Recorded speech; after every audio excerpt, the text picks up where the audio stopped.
Vice Chair Ted Lieu today, and wanted to start by mentioning today is the 83rd anniversary of the first Social Security check being issued.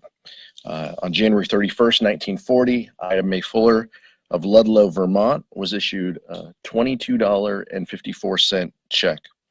For 8 decades, America has kept its promise to seniors who earn every dollar that they receive.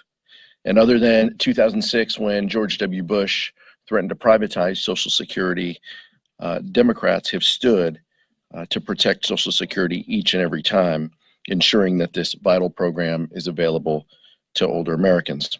7 in 10 Americans share this concern and are looking to House Democrats to protect Social Security and to uphold its promise. House Democrats have already reduced the deficit by hundreds of billions of dollars, and now Speaker McCarthy needs to say exactly what his values are and release his budget. As Leader Jeffries mentioned last week, we are Team Normal.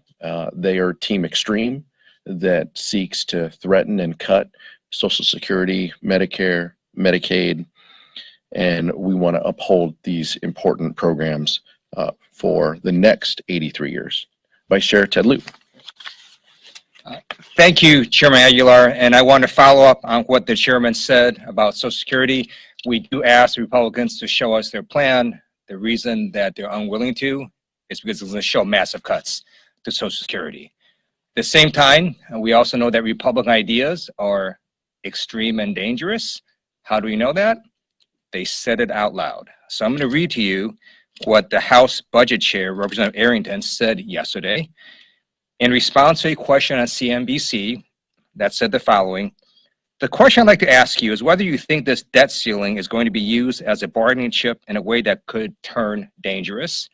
Representative Arrington's response was, I believe it will, and I believe it has to.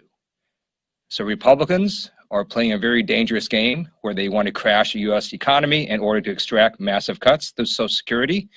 We're not going to let them do that, and we ask them to please stop playing games and to work with us so we do not crash the U.S. economy. And with that, we look forward to answering any questions you may have.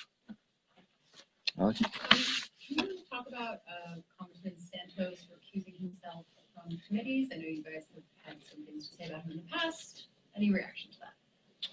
I'm just struck by the chaos, confusion, dysfunction of the Republican conference. They defended putting him on committees, and now they're announcing that he's not going to serve on a committee. So I don't understand what the play of the day is. We have said from the very beginning that George Santos is not fit to serve on any committees. Republicans defended him initially as they announced his committee appointments. So I'm pleased that they agree with us now. I just don't know if we can trust them, if this is just the decision of the week or if this is the final decision. But clearly, George Santos has some issues and concerns, and this is likely the outcome of his meeting with the speaker. But it's unfortunate when Republicans are put in a position to defend someone who only has a passing relationship with the truth, and we'll see what the message is related to Mr. Santos for next week. Ted, you want to? Sure. I also urge George Santos to listen to his Republican and Democratic constituents and also resign from Congress as well. What do you expect to happen tomorrow at the meeting between Speaker McCarthy and President Biden? Well, our hope, as Vice Chair Lieu mentioned, is that Speaker McCarthy will detail his budget. President Biden has said very clear that he'll produce his budget in March. We want to know what Republicans value, and we want to know how they're going to protect Social Security and Medicare. And our belief is that they're going to have a tough time defending that if they could ever pass a budget in committee. Clearly, as the Vice Chair mentioned, with the Budget Committee Chair being willing to flirt with more chaos and confusion with bumping against our debt limit. We just don't know what their message of the week is, but President Biden has been very clear. We're going to protect Social Security and Medicare. What's your budget? Where do you stand on these things? We hope that Speaker McCarthy takes the time to outlay where his conference is. But he has said that those two programs are off the table. Why don't you believe that? Well, he said he had the votes to be speaker, as well. And we sat there for 5 days and 15 votes. So I just don't know what to believe these days. He said George Santos was fit to serve on committees, and now they don't. So we've seen how these things change. But if you just look at the budget itself, I mean, if you want to protect Social Security and Medicare, that's fine. How about our veterans?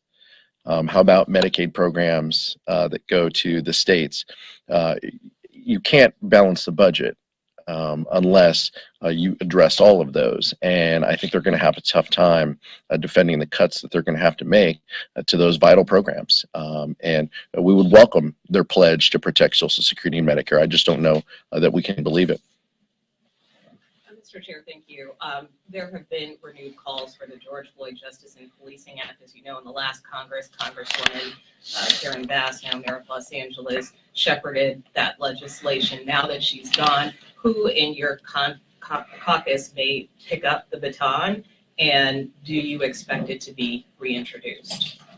Well, I appreciate you mentioning the fact that House Democrats did deliver on the George Floyd Justice and Policing Act. This is about accountability. Our condolences go to the Tyree Nichols family. I know that Chairman of the Congressional Black Caucus, Stephen Horsford, has talked to the family. He has asked them to join him at the State of the Union.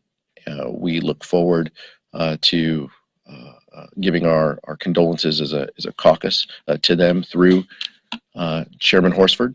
But the policies that we enacted about accountability, that is the standard. Unfortunately, Senate Republicans wouldn't go along with that level of accountability, and it's too bad. But we can continue to look toward our members in the committee process, but also the chairs. Former chair Joyce Beatty also played an instrumental role in guiding that piece of legislation. I would expect that she will play a role moving forward, as well as the current chair, Stephen Horsford. So that's where I think our leadership will come from on this issue. I believe that you can count on us to introduce measures that will further accountability within policing.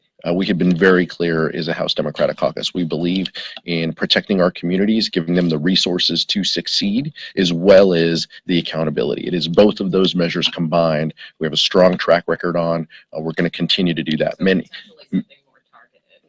Well, look, I'm gonna leave it to them and the committees to talk through what their plans are. But I think, given our track record, it's pretty clear what we support, what we have passed, what pieces of legislation we want to get to the president's desk. I'll let the vice chair. Sure. I just want to note that the Republican stance of not doing anything has not actually helped solve this problem. So they stopped Democratic reforms last term. We hope they don't do it this time. And I just want to say one thing a little bit off the record, which is my memory is not as good as Chairman Aguilar, and this is only my second or third conference. If you could say your name and the presentation you're with, that would be super helpful as well. Thanks so much. I'm very strict on the new rules. You messed it up. Next question. No, I'm kidding. So